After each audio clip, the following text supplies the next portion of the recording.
देखी मैंने राधा रमण।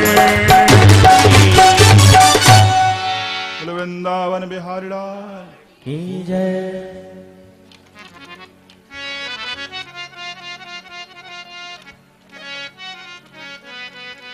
अब तो वाले पीछे वाले ने छवि देख ली, अब ये पीछे वाले रह गए। अरे डरो मत ना, अभी ना चालू कर रहा हूं, करूंगा मानूंगा थोड़ी देर बाद। ने कहा आराम कर लो, अब तुम्हारी बारी, अब ये पीछे वाली बैठी कहाँ है। और मेरे उम्र से कोई लेना देना ना, चाहे माता जी हो चाहे बहन जी हो चाहे कोई हो। बोलो प्रेम से राधे राधे राधे। अब बड़ी जोर की राधे राधे भैया। अब देखो तो सही, ये जो बैटरी चार्ज हो रही है ना, ये आप ही कर रहे हो। आप ऐसे बैटरी चार्ज करते रहोगे तो भैया ये बैटरी बढ़िया रहेगी और फिर ये आपको नचाती रहेगी। देखो एक बात और बताऊं,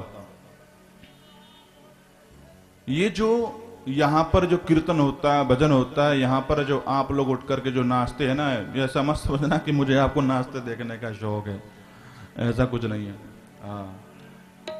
आपको ये जो भागवत भगवान जो देखेंगे ना नाचते हुए, कीर्तन करते हुए, चिंतन मग्न आपको जब अपने लिए देखेंगे ना, तो ये राधा गोविंद रह नहीं सकते।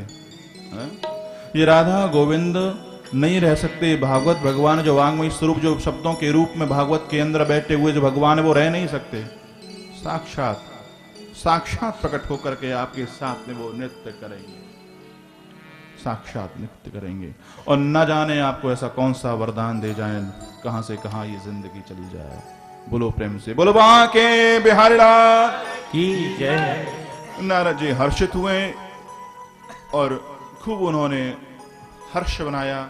समय आया, ये बच्चा रामदास काल के गाल में चले गए। और उसके बाद में अगले मनवंतर में जब ब्रह्मा ने फिर से सृष्टि करी, ब्रह्मा के द्वारा इनकी उत्पत्ति हुई।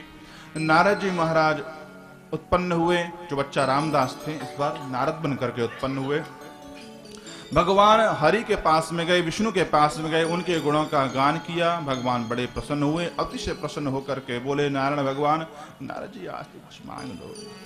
कभी कुछ नहीं मांगते, आज तो कुछ मांग ही लो। अब नारद जी बोले वैसे तो हमें किसी चीज की आवश्यकता है नहीं है, लेकिन जब भगवान का गुणगान करते हैं, कीर्तन करते हैं, तो वो कोई स्वर ना होने से, कोई वाद्य यंत्र ना होने से रूखा रूखा सा लगता है। तो इसलिए भगवान बात ऐसी है कि जो माता लक्ष्मी के करकमल में जो लगी हुई है जो वीणा है, ये वीणा आप हमको दे दें। बोले बस इतनी सी बात? बोले कि बिल्कुल इतनी सी बात, परंतु भैया ध्यान रखना ये इतनी सी बात नहीं थी। ये केवल भगवान के लिए इतनी सी बात थी, हमारे आपके लिए इतनी सी बात नहीं। बोलो प्रेम से राधे राधे राधे राधे। अब आप सोचोगे कैसे नहीं है, वो भी बताता हूं। इधर भगवान ने तुरंत उस वीणा को लक्ष्मी जी से लिया और लेकर के नारद जी को दे दिया। नारद जी प्रसन्न हुए और प्रसन्न होकर के वीणा को लेकर के चल दिए। परंतु यहां पर एक गड़बड़ हो गई। क्या गड़बड़ हो गई? लक्ष्मी जी रूठ गई। ये सबसे बड़ी कहानी है महाराज। हिम्मत है अपनी पत्नी की वस्तु उससे लेकर के बिना पूछे किसी व्यक्ति को दे देना, ये सबसे बड़ा पॉइंट तो ये आ गया। बोलो प्रेम से राधे राधे राधे राधे। बड़े हल्के हल्के से बोल रहे हैं।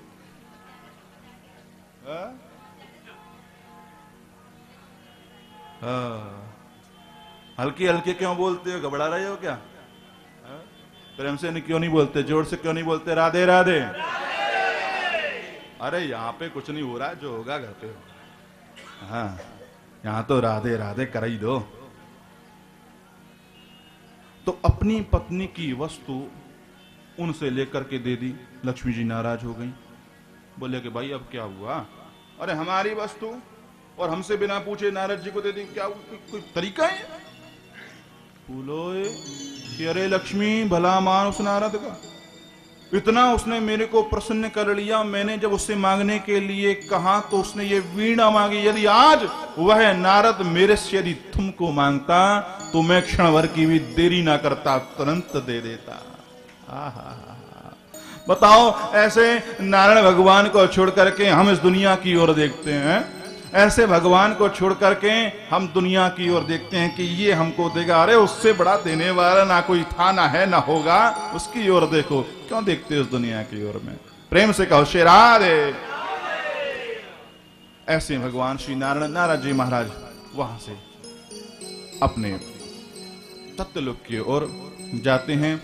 इधर श्री सुत जी महाराज बता रहे हैं सनकादिकों को कि व्यास जी महाराज को ये कथा सुनाई आकर के, और चतुर्श्लोकी भागवत जो थी वो भागवत व्यास जी को सुनाई। भागवत जो सुनाई 4 श्लोकी, व्यास जी महाराज ने उस 4 श्लोकी भागवत को 18,000 श्लोकों में परिणत कर दिया, और 18,000 श्लोकों में उसको बना करके सोचा कि भाई किसको ये बताई जाए, किसको पढ़ाई जाए, किसको आत्मसात कराई जाए, कोई योग्य शिष्य भी तो हो इसके लिए। मन में विचार आया कि मेरा जो पुत्र है शुकदेव, वो ही इसका सच्चा अधिकारी है, परंतु शुकदेव तो जन्म लेते ही वन की ओर प्रस्थान कर गए। निराकार ब्रह्म की उपासक हैं वो, साकार ब्रह्म में उनकी कोई भी रुचि नहीं है, तो कैसे वो यहां पर आए? तो अपने एक शिष्य को बुलाया, और शिष्य को बुला करके व्यास जी महाराज ने एक श्लोक रटाया और जाकर के कहा कि ये सुना देना शुकदेव को, थोड़ा थोड़ा आना चाहिए। ये शिष्य गए शुकदेव जी के पास में। शुकदेव जी समाधि में तत्व चित्त बैठे हुए हैं। यहां आकर के यह श्लोक सुनाया। बरहा पीड़म नटवर वपुः, वरहा पीड़म नटवर वपुः, कर्णयोः कर्णिकारम् विप्रदवासः कनक कपिशं वैजयन्तीं च मालाम् रन्ध्रान् वेणुरदरसुधया पूरयन् गोपवृन्दै वृन्दारण्यं स्वपदरमणं प्राविशत् गीतकीर्तिः। यह भगवान की सुंदरता को बतलाने वाला श्लोक था कि भगवान अतिशय सुंदर हैं। भगवान मोर मुकुट धारण करते हैं। भगवान अपने एक कान में कन्नेर का पुष्प लगा करके इस प्रकार से नृत्य करते हैं कि लगता है इन्होंने दोनों कानों में पुष्प धारण कर रखा हो। भगवान सुंदर मुरली जब बजाते हैं तो गोकुल में रहने वाली, ब्रज में रहने वाले जितनी भी गोपिकाएं हैं ना, आकर्षित हो जाती हैं, लालायित होती हैं, दत्त चित्त होकर के उनको निहारती रहती हैं, मुरली का श्रवण करती रहती हैं। उनकी सुंदरता के विषय में जब सुना, श्री शुकदेव जी उठ करके खड़े हो गए। श्री सुखदेव जी उठकर के खड़े हो गए और खड़े होकर के उन शिष्य के पास में आए कि भैया तुम्हारे पास में ऐसे और श्लोक हो तो सुनाओ। भैया आई एम सॉरी, आपके पिताजी ने हमको बस ये श्लोक रटाया था, और श्लोक हम नहीं जानते। यदि आप सुनना चाहते हैं और श्लोक तो अपने पिताजी के पास में चले गए और उनसे चल करके ऐसे 18,000 श्लोक हैं, आप चलकर तो देखिए। सुखदेव जी बोले होंगे सुंदर, हम नहीं जाते। फिर से बैठ गए तप करने के लिए। व्यास जी के पास में शिष्य पहुंचे, जाकर के बताया तो व्यास जी ने कहा कि भाई जो हमने गुट्टी भेजी थी 1 चम्मच, उसने असर दिखाया, अब दूसरी गुट्टी भेजते हैं। तो अब भगवान के कृपा को बतलाने वाली जो बात थी वह अपने शिष्य के द्वारा पहुंचवाई श्री सुखदेव जी के पास में। कहते हैं कि अहो बकीयम स्तन कालकोटम जिघांसयापाययदप्य साध्वी ले मे गतिं धातृचितां ततोऽन्यं कं वा दयालुं शरणं व्रजेम। अहो बकीयम स्तन कालकूटम। बकी कौन? बकासुर की बहन बकी पूतना।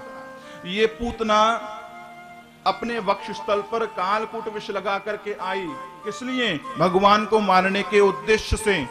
भगवान को मारने के उद्देश्य से अपने वक्षस्थल पर कालकूट विष लगा करके आई कि मैं इस शिशु को मार दूंगी। चेष्टा करी, भगवान ने उसको गति प्रदान करी। कौन सी गति प्रदान करी? वो गति नहीं, सदगति प्रदान करी। जिस सदगति के योग्य यशोदा माता है ना, वो गति पूतना को प्रदान करी भगवान ने। मारने के उद्देश्य से जो पूतना आई उसको भी मां की सी गति प्रदान करने वाले जो नारायण हैं, उनको छोड़ करके हम किसकी शरण में जाएं? ये श्लोक ये कहता है। श्री सुखदेव जी उठ करके खड़े हो गए, दौड़े दौड़े आए व्यास जी के शिष्य के पास में कि ऐसे और श्लोक हो तो मेरे को सुनाओ। इतना दयालु, इतना कृपालु, इस संसार में मेरे को इसके अतिरिक्त कोई नहीं दिखलाई पड़ता है, मेरे को और सुनाओ, मैं और नहीं जानता। यदि और सीखना है तो पिताजी के पास चलिए। दौड़े दौड़े आए, दौड़े दौड़े अपने पिताजी के पास में आए, व्यास जी के पास में आए और भागवत को आत्मसात किया है, भागवत को अपने पिताजी से ग्रहण किया है। बोलो भागवत भगवान की जय। बोलो बांके बिहारी लाल की जय। अब यहां पर देखो वक्ता तैयार हो गया, परंतु महाराज वक्ता तो बहुत ही डोल रहे हैं, श्रोता भी तो होना चाहिए, है ना? कोई भैया श्रवण कुमार जी जैसा कोई ऐसा भगत तो होना चाहिए, है? कोई श्रोता तो होवे, कोई भगत तो होवे, है? तब तो कथा होवे, वक्ता तो बहुत है। बोलो प्रेम से राधे राधे। तो अब कथा आ रही है श्रोता के विषय में। कहते हैं यदा मृधे कौरव संजयाना वीरेश्वतो वीरगतिं गतेषु व्रकोदरावेद गदाभिमर्श भगनोरुदंडे धृतराष्ट्रपुत्रे। ये बात उस समय की है जिस समय दुर्योधन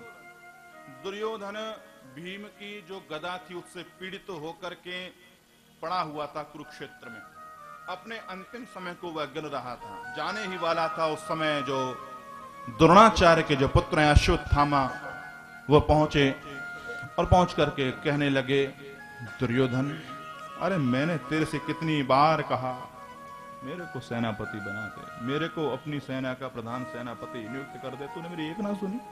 देख ले अब तेरे साथ में क्या हो गया, हाँ? तू मेरे को प्रधान सेनापति नियुक्त कर देता तो फतह तेरी होती, विजय तेरी होती, पांडवों की नहीं होती। दुर्योधन ने कहा कि मैं भी जीवित हूं और जब तक मैं जीवित हूं मैं युवराज हूं, और मैं युवराज हूं तो आज भी यह मैं रखता हूं यह अधिकार, तुमको मैं सेनापति नियुक्त कर सकता हूं।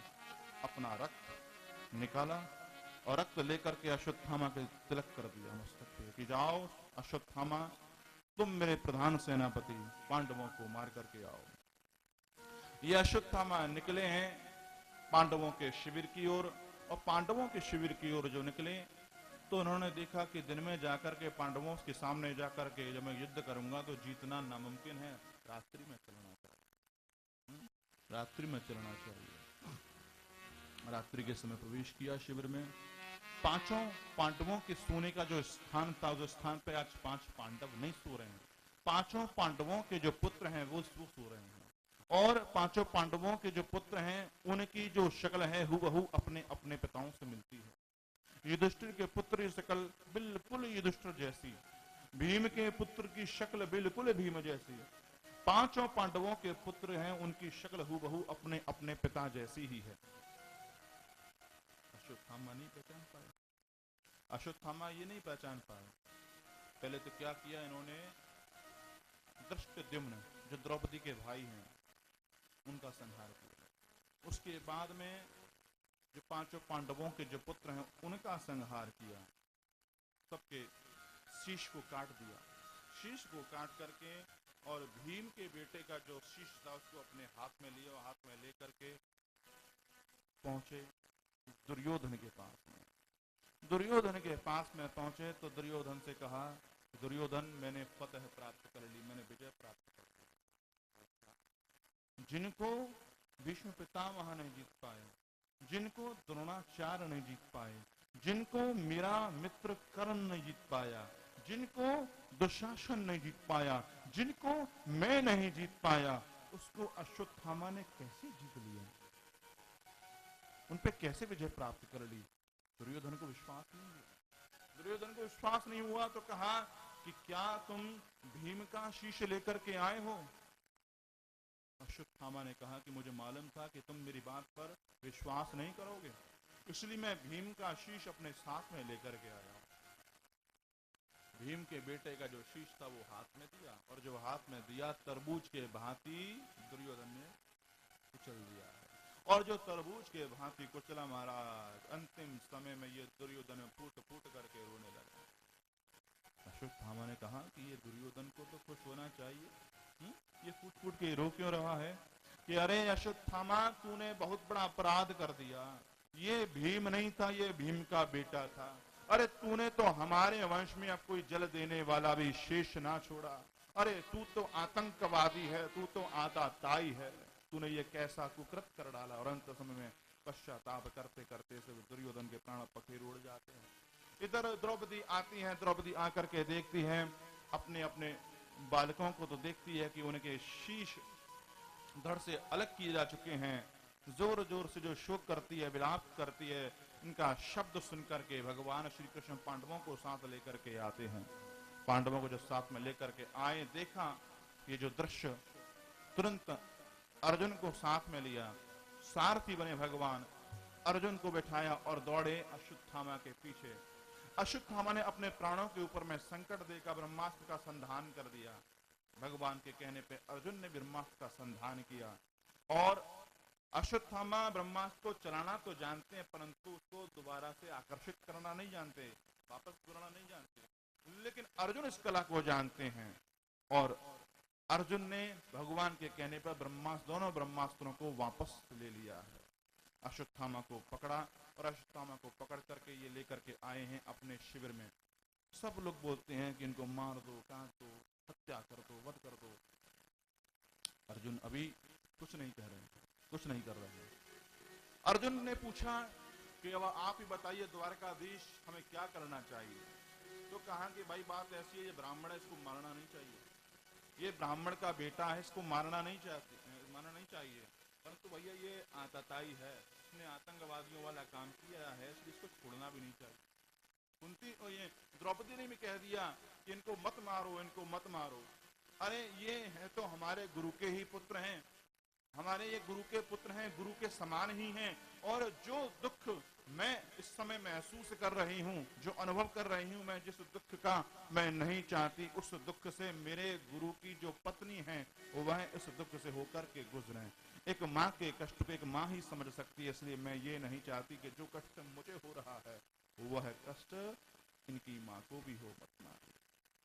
अब भाई द्रौपदी तो कहती है इनको मत मारो, ये बाकी के 4 पांडव जो हैं वो कहते हैं मारो।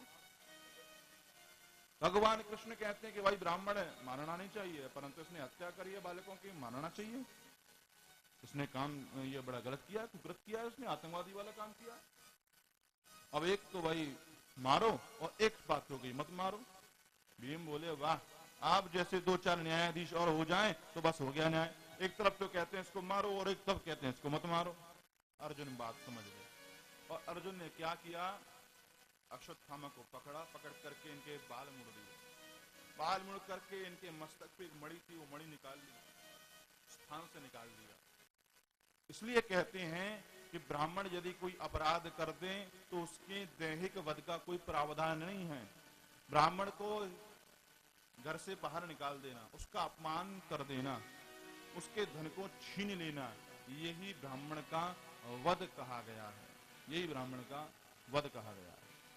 ब्राह्मण के दैहिक वध का कोई प्रावधान नहीं है। इस प्रकार से अश्वत्थामा को निकाल दिया है। इधर अश्वत्थामा को जब निकाला, अश्वत्थामा ने सोचा कि मैंने जो ये सजा पाई इसलिए पाई कि मैंने पांडवों के वंश में इनका कोई भी बालक शेष नहीं छोड़ा, परंतु सजा तो मैंने पूरी पाली, परंतु मैंने वो कर्म पूरा नहीं किया। अभी भी शेष है। कौन शेष है? अभी उत्तरा के गर्भ में पांडवों का अंश है, मैं इसको भी नहीं छोड़ूंगा। और इससे फिर दुष्टता करी महाराज। एक बार पाप करे तो ठीक, एक बार दुष्टता करे तो ठीक है, तो बार बार दुष्टता पे उतर आए। फिर से ब्रह्मास्त्र का संधान कर दिया उत्तरा के गर्भ के ऊपर में, और उत्तरा दौड़ी दौड़ी आई भगवान के पास में कि पाहि पाहि महायोगिन देवदेव जगत्पते नान्यं तद्भयं पश्ये यत्र मृत्युः परस्परम्। पाहि पाहि महायोगिन देवदेव जगत्पते, हे द्वारकाधीश, हे परमात्मा, हे भगवान, मैं आपकी शरण में आई हुई हूँ, मेरी रक्षा कीजिए। मुझे अपनी जान की कोई परवाह नहीं, परंतु मेरी कोख में, मेरे घर में जो ये पांडवों का जो अंश है, कहीं ये समाप्त न हो जाए, आप इसकी रक्षा कीजिए। देखो यहाँ पर उत्तरा की सास है सुभद्रा, द्रौपदी है, कुंती हैं, 5 पांडव हैं, परंतु उत्तरा इनके पास में नहीं गई, उत्तरा किनके पास में आई? द्वारकाधीश के पास में आई, क्योंकि वे जानती हैं जब इनके ऊपर में भी कष्ट आता है तो ये सीधे वहीं भागती हैं, तो मैं क्यों इनके पास में जाऊं, डायरेक्ट मैं सरकार के पास क्यों ना जाऊं। द्वारकाधीश के पास में आकर के ये याचना करी है। तभी द्वारकाधीश ने देखते ही देखते अपने दो स्वरूप बना लिए। एक स्वरूप सबको दिखलाई पड़ रहा है और एक सूक्ष्म रूप बनाया और सूक्ष्म रूप से उत्तरा के घर में प्रवेश कर गए और उत्तरा के घर में प्रवेश करके उत्तरा के घर में जो बालक है उसकी रक्षा करने लगे ब्रह्मास्त्र से। ब्रह्मास्त्र जो है उससे रक्षा करने लगे हैं अपनी गदा चला करके। धीरे धीरे धीरे धीरे करके उसका जो असर है ब्रह्मास्त्र का वो कमती होता जा रहा है, कमती होता जा रहा है। बाहर खड़े हैं, सबके सामने दिख रहे द्वारकाधीश, कहते जाते हैं बेटा आप कोई तकलीफ तो नहीं है ना, आप तो ठीक लग रहा है पहले से। हाँ मामा जी पहले से बेटर फील हो रहा है। बोलो प्रेम से राधे राधे। हाँ नहीं पहले से अच्छा लग रहा है, गुड फील हो रहा है। बोले कि हाँ चलो फायदा हो। धीरे धीरे करके उत्तरा एकदम ठीक, दवाई काम कर गई। अब भगवान बोले कि भैया अब तो हम जाना चाहते हैं, काफी समय हो गया हमें यहाँ पे रहते रहते, अब हम जाने के इच्छुक हैं, द्वारिका वाले भी हमारा इंतजार करते होंगे। तभी कुंती बोली कि नहीं, अभी मुझे आपसे दो बातें करनी है। मुझे मालूम है कि इस समय यहाँ पर जो भी कुछ हुआ ना उसमें दिखा किसी को नहीं, लेकिन जो हुआ वो मैंने देखा। आपने ऐसे ही खड़े खड़े सूक्ष्म रूप बना करके मेरी इस बहू की, इस वधू की आपने रक्षा करी, ये बात मैं जानती हूँ, इस बात को मैं समझती हूँ। इसलिए आज मुझे मौका मिला है आपसे दो बातें करने का, मैं आपसे कुछ कहना चाहती हूँ। कहते हैं कि कृष्णाय वासुदेवाय देवकी नंदनाय च नंद गोप कुमाराय गोविंदाय नमो नमः। कृष्णाय वासुदेवाय, हे कृष्ण तुम मेरे रिश्तेदार हो, हैं? तुम मेरे भाई के बेटे हो, वसुदेव के पुत्र हो, वासुदेव हो, हैं? मैं तुम्हारी बुआ हूं, ये बतलाते हैं।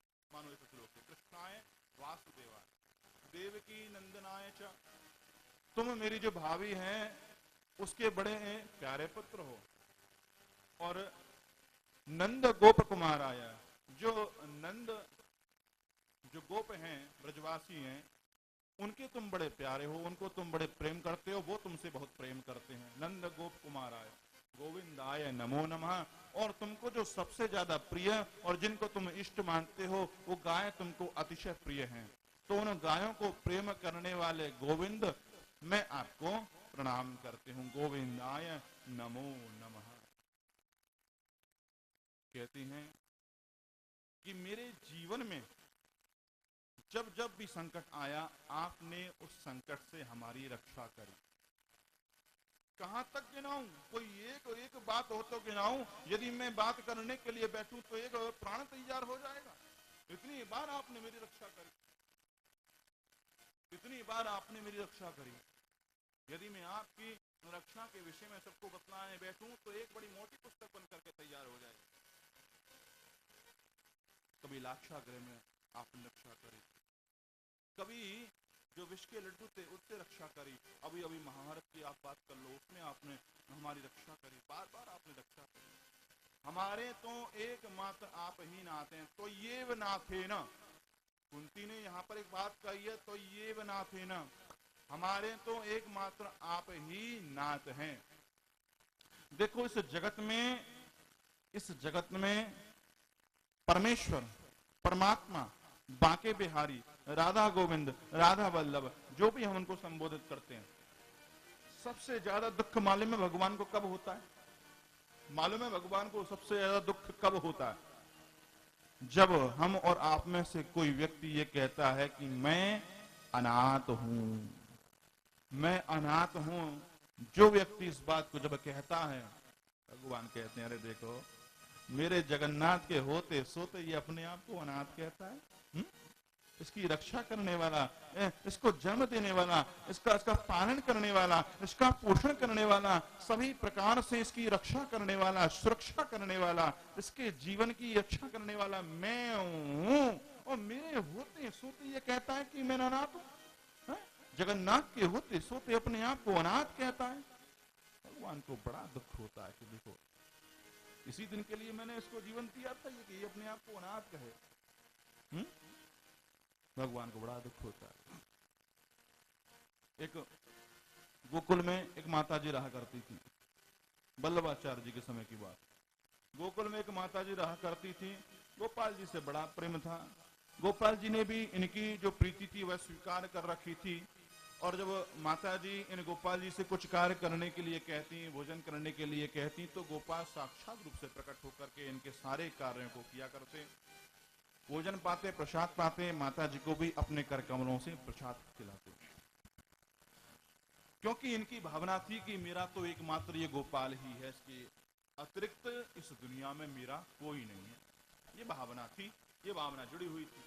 गोपाल जी भी भगवान जो हैं इनकी इस भावना को स्वीकार किए होते। एक दिन के बाद इनका कोई दूर का कोई रिश्तेदार आ गया, और दूर का जो रिश्तेदार आया, आज ये जो माता जी हैं उनसे वार्तालाप करने के लिए बैठी हैं। बोले कि देखो इस पूरी दुनिया में तुमसे ही तो मेरी रिश्तेदारी है, तुम ही तो मेरे अपने हो। कहने को मेरा कौन सा परिवार है, मेरे परिवार में तुम ही तो हो, और तुम ही मेरा ध्यान नहीं रखोगे तो कौन मेरा ध्यान रखेगा। इतने दिनों बाद तुम आज आए हो, तुम्हें मेरा ध्यान रखना चाहिए। महीने में, हफ्ते में यहाँ पर चक्कर काटते रहना चाहिए, मेरा ख्याल रखना चाहिए। मैं बूढ़ी हो चली हूँ, मेरे हाथ पांव वो काम नहीं कर रहे हैं पहले की भांति। अब मेरे बारे में सोचो। ये बात कही और एक आध 2 घंटे बैठा, वो रिश्तेदार चला गया। अब वो तो चला गया, अब माता जी फिर से गोपाल की सेवा में। गोपाल से, गोपाल जल्दी से आ जाओ, प्रसाद पा ले। गोपाल जी को आवे से लगता, बोलो प्रेम से राधे राधे। हल्के फुल्के कैसे बढ़ गए, बोलो प्रेम से राधे राधे। ऐसे। अब गोपाल जी नहीं आती।